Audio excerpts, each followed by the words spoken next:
Toujours sur Cannes, nous avons sélectionné de nouveaux bateaux qui en fait ne sont pas présents, mais qui sont très prochainement présents pour le chantier Arcoa. Et pour cela, j'ai comme invité Philippe Guglielmetti. Bonjour Philippe. Bonjour.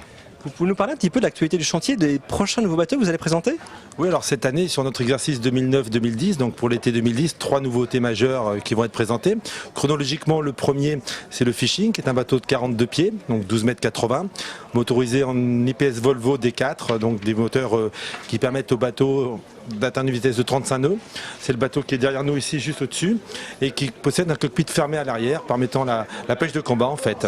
On a capitalisé sur ce bateau toute l'expérience d'un fishing 44 pieds qu'on a développé spécifiquement pour un client en Espagne, en Emporia Brava. Et aujourd'hui, on va avoir un bateau très performant pour ceux qui aiment la pêche au gros. Alors je crois qu'il y a également d'autres nouveautés qui vont venir.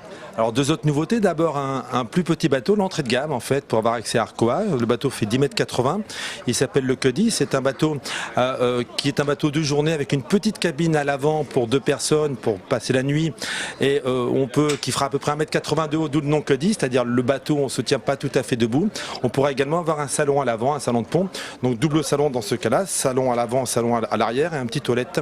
La caractéristique de ce bateau, il y en a deux. Le premier, c'est que c'est un des premiers bateaux motorisés avec le joystick de Volvo qui permet avec les iDrive de faire un petit peu comme avec les IPS, de manœuvrer le bateau très facilement quand on est dans le port. Et la deuxième caractéristique, c'est que c'est un bateau qui va mélanger plusieurs essences de bois au niveau du pont, c'est-à-dire qu'il y a de l'acajou, il y a du teak et il y a du sycomore, tout ça marié un petit peu à l'ancienne sous des couches de vernis, donc un bateau très élégant et qui intégrera également une cuisine de pont et un bimini top. Donc deux usages à la journée pour des régions par exemple comme le bassin d'Arcachon ou le golfe de Saint-Tropez. Le bateau étant équipé en Z-Drive, il peut tanker assez facilement, mais également la possibilité d'exploiter ce bateau en annexe de grand yacht puisqu'on peut le livrer avec 4 crochets d'attache. Et alors la troisième nouveauté? Alors la troisième nouveauté, c'est le Sword 52, qui est un bateau qu'on a déjà vendu à 2 exemplaires à des clients de Mystique 44, qui est un sublime bateau de 16,20 m, motorisé en IPS également Volvo, 2 IPS ou 3 IPS 600. Avec 3 IPS 600, c'est un bateau qui va atteindre la vitesse de 37 nœuds, 3 cabines, très élégant, un grand toit vent vitré qui est occultable électriquement avec un système de cristaux liquides. Le meilleur de la technologie de ce qui se fait aujourd'hui, une coque biteinte dans des couleurs sombres, un peu furtives. Le bateau est très élégant et le premier va être livré au mois de mars à son client, à son bienheureux client. Alors qu'est-ce qui différencie la construction d'Arcoa des autres bateaux? Un Arcoa, c'est un bateau qui est avant tout conçu avec des matériaux un peu différents. On n'est pas dans une baignoire quand on est dans un Arcoa. On est environné par de belles peintures, par de beaux vernis, par de jolis bois. Alors évidemment, ça fait des maintenances un peu particulières. C'est des bateaux qui demandent à être maintenus chaque année dans l'intersaison, mais c'est ce que nos clients recherchent, une certaine noblesse au niveau des matériaux.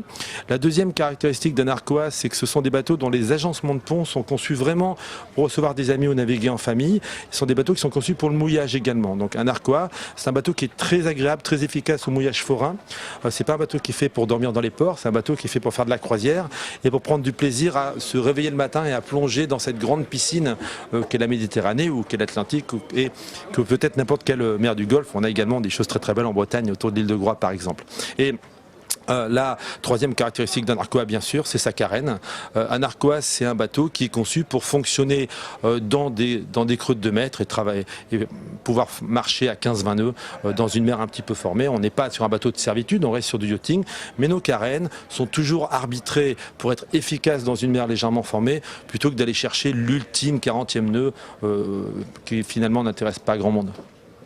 Alors les 3 nouveautés dont vous nous parliez seront visibles où et quand? Alors, le Cuddy, c'est un bateau qui va être lancé au mois de janvier, donc qui sera à disposition de la presse spécialisée à partir de cette date-là. Le Sword 52, c'est un bateau qui va être livré au mois de mars, au mois d'avril. On le mettra également à disposition de la presse à ce moment-là. Et le Fishing en fin d'année. Donc, on est sur des bateaux qui vont être présentés au fil de l'année. On ne va pas forcément attendre un salon pour les présenter. Et ils seront mis à la disposition de la presse professionnelle et des clients intéressés pour essai dès leur disponibilité que je viens de vous annoncer. Philippe, merci pour toutes ces informations. Mais merci à vous d'être venu nous visiter cette fois-ci encore.